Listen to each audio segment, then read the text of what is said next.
gonna introduce how can Izanagi teach you how to trade and at the same time give you earnings. Diba? Ready ba kayo doon? Alright, so that's why Izanagi is there to make trading easy together. Atakan pataas, sabi nga ni Marvin Pabis. Yan.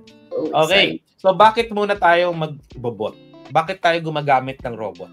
Yan lang isang interesting facts. Una, did you know guys that 20 years ago, 15 years ago sa US, bot na talaga pinapatakbo nila pag trade. 50%, 15 years ago, 10 years ago, between 10 years to 15 years, they're using bot already to trade in the US exchange. And these facts are coming from SEC mismo ng US. So, ibig sabihin, yung tumatakbong pera dyan, ang nagpapatakbo niyan, robot na. Ganun tayo ka-behind. And sabi dyan,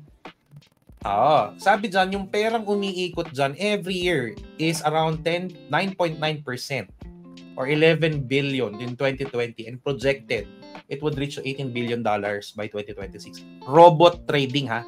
Robot trading.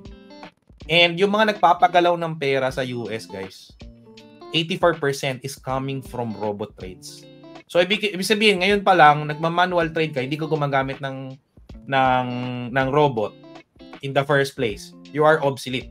iPhone 1 ka pa. Kami iPhone 16 na.